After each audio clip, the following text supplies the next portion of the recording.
మార్కెట్లో ఏ కోర్స్ చేసినా రెండేళ్ల ముచ్చటే. కానీ ఏఐ అండ్ డేటా సైన్స్ నేర్చుకుంటే రాబోయే 10 ఏళ్ల వరకు మీ కెరియర్ కి తిరుగుండదు. అది ఒక్క ఇన్నోమాటిక్స్ తోనే సాధ్యం. ఈ ఇన్సిడెంట్ ఎప్పుడన్నా చిరంజీవి గారికి చెప్పారా? లేదండి, చెప్పలేదు. నేను చిరంజీవి గారితో ఒకటి ఏంటంటే, నేను ఆయనతో చేశానండి. అప్పటికి నాకు చిత్రం శ్రీను అనే పేరు రాలేదు. నేను అంత మాస్టర్ యాక్టర్ మూవీ అవ్వలేదు. చేశారు. మాస్టర్ సినిమా చేశానండి. మాస్టర్ సినిమాలో యాక్చువల్గా నేను హైదరాబాద్ వచ్చినప్పుడు 95లో వచ్చానండి హైదరాబాద్. అప్పుడు ఏం లేదు, అప్పుడే ఇండస్ట్రీ హైదరాబాద్లో సెటిల్ అయింది. 95లో వచ్చినప్పుడు అప్పుడు నేను కృష్ణానగర్లో ఉండేవాను ఒక రూమ్లో. తర్వాత అప్పుడు గాంధీ అని ఏజెంట్ ఉండేవాడండి. అతను చెప్పాడు, మాస్టర్ సినిమా ఓపెనింగ్ జరుగుతుంది అన్నపూర్ణ స్టూడియోలో ఎక్కడో. వెళ్తే అక్కడ నాకు అప్పుడు లాంగ్ హెయిర్ ఉండేది, ఇలాగే లాంగ్ హెయిర్ ఉంటే అక్కడ లాంగ్ హెయిర్ జుట్టున్న వాళ్ళని అడుగుతున్నారు, నువ్వు వెళ్ళొచ్చు కదా అంటే, అప్పటికి నేను ట్రై చేస్తానండి, ఆర్టిస్ట్గా ట్రై చేస్తున్నా. జూనియర్ ఆర్టిస్ట్కి వెళ్ళాను, డాన్సర్గా వెళ్ళాను, బ్యాక్గ్రౌండ్లో నాకు జుట్టు ఉందని తీసుకెళ్ళేవాళ్ళు. చాలా చేశానండి, సీరియల్స్ వెనక బ్యాక్గ్రౌండ్లో అక్కడ ఇక్కడ అన్నీ చేశాను. ఎందుకు రాజీవ్ కనకాల గారును సమీర్ గారు వాళ్ళ ఒక సీరియల్ అండి, బాగా ఫేమస్ అది, ఇప్పటికీ చెప్తా, గుర్తు చేస్తాను. ఒక సాంగ్ ఉంటుందండి, సీరియల్ సాంగ్లో నేను ఫ్రంట్ డ్యాన్స్ ఆడాను వాళ్ళతో పాటు. ఆ సీరియల్ పేరు గుర్తులేదు, ఫేమస్ సీరియల్ అది కూడా. అలా చాలా చేశాను. అప్పుడు చెప్తే అమ్మో నేను వెళ్ళాలని చెప్పి, నేను అప్పుడు ఏంటంటే ఫొటోస్ అండి, ఇప్పుడు ఫోన్ అంటే ఫోన్ అది కదా, అప్పుడు ఫోటో దిగాల, ఫోటో వెనకాల మన నెంబర్, అది కూడా పీపీ నెంబర్, మన దగ్గర ఫోన్ ఉండదు కదా. దీనికోసం ఏం చేసేవాడిని నేను, నాకు ఒక కాంటాక్ట్ కావాలి ఎలా అని చెప్పి, అప్పుడు కృష్ణానగర్లో ఒక ఎస్టీడీ బూత్ ఉండేది. ఎస్టీడీ బూత్లో అక్కడ పని చేసే కొన్ని, అంటే పని కంటే బాబాయ్ అంటాం, శంకర్ అని, అతను ఎస్టీడీ బూత్ అది. ఆ పని కూడా దేనికి చేయటం అంటే, నాకు కాంటాక్ట్ నెంబర్ కావాలి, అక్కడ ఫోన్ ఉంది. సో అక్కడ కొన్ని రోజులు పని చేసే వాళ్ళం అక్కడ.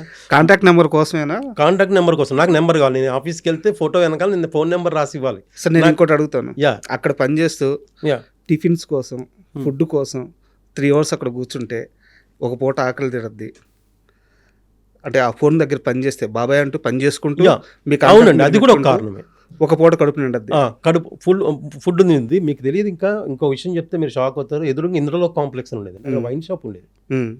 అక్కడ నైట్ వీళ్ళందరూ బీర్ తాగటానికి ప్లేస్ ఎత్తుక్కుంటూ వస్తే, నేను ఈ హెచ్డి బూత్ ఒక 4 floor ఉంటుంది పైన, ఆ పైన రాకేష్ మాస్టర్ ఇన్స్టిట్యూట్ ఉండేది, ఆ తర్వాత పెట్టాడు ఆయన.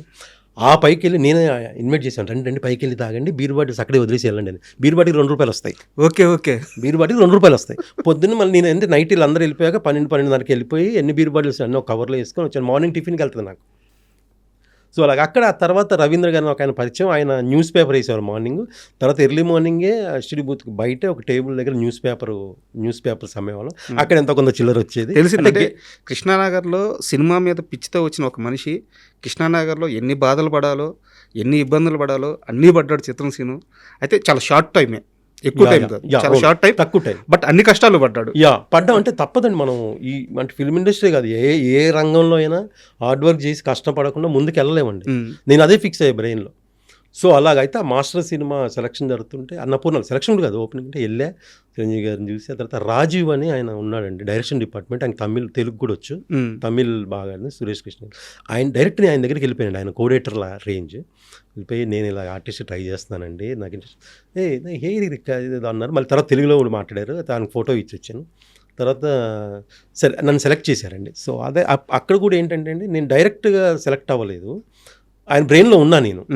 తర్వాత మాకు వేరే ఫ్రెండ్ ద్వారా అతను కోఆర్డినేట్ చేసేవాడు, ఎవరికైతే లాంగ్ హెయిర్ ఉంది, ఎవరైతే హైదరాబాద్ సిటీలో కొంచెం మోడల్స్ లాగా ఉన్నారో, అందరినీ స్టూడెంట్ లాగా ఉన్నాను కోఆర్డినేట్ చేసేవాడు. అతను నన్ను కోఆర్డినేట్ చేసేవాడు అండి. నేను అతని ద్వారా వెళ్ళి ఆ సినిమా కమిట్ అయ్యాను. ఆ తర్వాత మీకు ఒక సిచ్యువేషన్ చెప్తాను. సినిమాలో షార్ట్ ఏంటంటే, చిరంజీవి గారు నడుచుకుంటూ వస్తా ఉంటే, ఫస్ట్ కాలేజీలో ఎంట్రీ, ఒక కుర్రోడు వచ్చి సిగరెట్ పెట్టుకొని వచ్చి, ఎక్స్క్యూజ్ మీ మ్యాచ్ బాక్స్ ఉందని అడగాలి. ఎవరు చేస్తారు సార్? నేను చేస్తాను, ముందుకు వచ్చేసా చేసి. ఆ రాజీవ్ అనే అతను ఎవరైతే డైరెక్షన్ పెట్టుకున్నారు, ఇతను చేస్తాను నేను తీసాను. నేనేంటంటే ఆ చిరంజీవి గారు వస్తుంటే, నేను ఒక చిన్న బ్యాగ్ ఉంటుంది నాకు వెనక. నాకు అప్పుడు కెమెరా ఫేవర్ అది తెలియదండి, చేసుకోవాలి అంత నాలెడ్జ్ లేదు, సినిమా అంటే ఇష్టమే కానీ అంత లేదు. సో నేను యో అనుకుంటూ వచ్చి, ఎక్స్క్యూజ్ మీ మ్యాచ్ బాక్స్ ఉందా అంటే, ఆయన అది ఆయన వెళ్ళిపోతాను, అంతే. చిన్న బిట్ అండి. ఆ రోజు జరిగిన సిచ్యువేషన్ చెప్తే, నేను నా లైఫ్లో మర్చిపోలేని సిచ్యువేషన్ అండి అది. నేను నార్మల్, మనం బ్యాచులర్ లైఫ్ కదండి, మనం నార్మల్ డ్రెస్ వేసుకొని వెళ్ళాను. నాకు మంచి ప్యాంట్ ఓకే, షర్ట్ బాగాలేదు. కానీ చిరంజీవి గారు అంటున్నాడు, ఈ కుర్రాడి షర్ట్ మారిస్తే బాగుంటుంది కానీ, 2 కాస్ట్యూమర్లు వచ్చారండి అటోకులు. వచ్చి అక్కడ సెట్ నుంచి కాస్ట్యూమ్ రూమ్ ఎక్కడ ఉంటే అక్కడ నుంచి తీసుకెళ్ళి నాకు అక్కడ డ్రెస్ మార్చి ఒక రెడ్ కలర్ షర్ట్, కొంచెం బ్రైట్ షర్ట్ వేసి. ఉమ్, అయితే మీకు సిచ్యువేషన్ చెప్తాను. నేను ఇక్కడ నుంచి సెట్ నుంచి కాస్ట్యూమ్ రూమ్కి వెళ్తుంటే కోటి ఉమెన్స్ కాలేజ్ షూట్, కోటి ఉమెన్స్ కాలేజ్. నేను ఆ రోజు మార్నింగ్ కూడా నాకు నేను లిఫ్ట్ అడుక్కుంటూ వెళ్ళా ఉమ్, షూటింగ్ కూడా. సో మన పరిస్థితి అలాంటిది. అయితే ఎక్కడైతే సెట్లో చిరంజీవి గారు షర్ట్ మార్చమన్నారు, నేను స్పాట్ నుంచి కాస్ట్యూమ్ రూమ్ వెళ్ళే లోపండి నా కళ్ళు తెలియకుండా నాకు నీళ్ళు వస్తున్నాయి, ఉమ్, నాకు అంత బ్లర్ అయిపోతుంది, ఏం కనపడట్లే. అంతే కదా.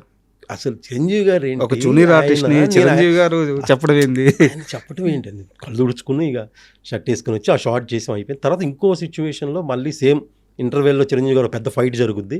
ఆ ఫైట్ తర్వాత మళ్ళీ ఆయన వస్తారు, రాగానే యో నుంచి మాస్టర్ గుడ్ మార్నింగ్ మాస్టర్ అని చెప్పి తప్పించుకోవాలి, అంతే చిన్న షాట్.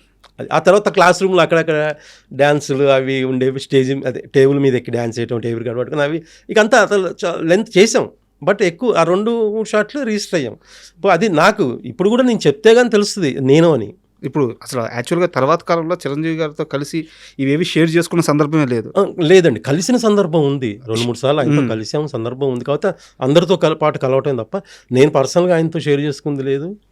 ఆయన గుర్తుంటుందని ఒక నమ్మకం. ఆయన ఇంకొక విషయం అండి, ఒకరోజు నేను షూట్కి వెళ్ళలే, నాకు ఏజెంట్ చెప్పలే షూట్ ఉందని, నేను మిస్ అయ్యా. నెక్స్ట్ డే మళ్ళీ నాతో నేను ఏంటి, నాకు వేరే వాళ్ళతో తెలిసిపోతే షూట్ జరిగింది, నేను నన్ను ఎందుకు రాలేదని.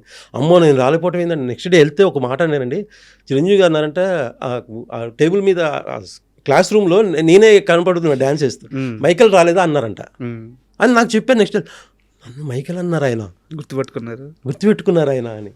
చాలా హ్యాపీ ఫీల్ అయ్యానండి. అది లైఫ్లో మర్చిపోలేని సంఘటన. మళ్ళీ ఆ తర్వాత ఆయనతో కలిసి అది రాలేదండి, యాక్ట్ చేసే అవకాశం రాలేదు. ఎప్పుడన్నా నాకేంటంటే కొంచెం చిన్న అందరూ ఆయన గురించి, ఎందుకంటే ఆయన చూసి ఇన్స్పైర్ అయ్యి వచ్చిన వాళ్ళే కదండి. మనం అందరిలాగా ఆయనకి ఇలాగే డిస్టర్బ్ చేయొద్దని, ఎప్పుడన్నా పర్సనల్గా కలిసే అవకాశం వస్తే చెప్దామని. యాక్చువల్గా ఆయన దాకా వెళ్ళుండదు ఈ సందర్భాలు. మీరు బయట ఎక్కడైనా చెప్పినా, ఫ్రెండ్స్తో చెప్పినా, ఈరోజు ఇక్కడ చెప్తున్నది కూడా, ఒకవేళ ఆయన దాకా వెళ్తే ఖచ్చితంగా ఆయన పిలిపిస్తారు. ఎందుకంటే ఒక చిన్న ఆర్టిస్టు ఒక చిన్న సినిమాలో బాగా చేస్తే ఆయన ఇంటికి పిలిపించుకుని అభినందించే మనిషి. సో అలాంటిది చిత్రం శ్రీనుకి ఇంత ప్రేమ ఉంది, ఇంత అనుభవాలు ఉన్నాయని తెలిసిన తర్వాత ఆయన పిలవకుండా ఉండరు. మేబీ ఇంటర్వ్యూ ద్వారా అవద్దేమో చూడాలి. అట్లా పిలిస్తే ఇంకా నా లైఫ్కి ఇంకా ఏం అవసరం లేదు. అండ్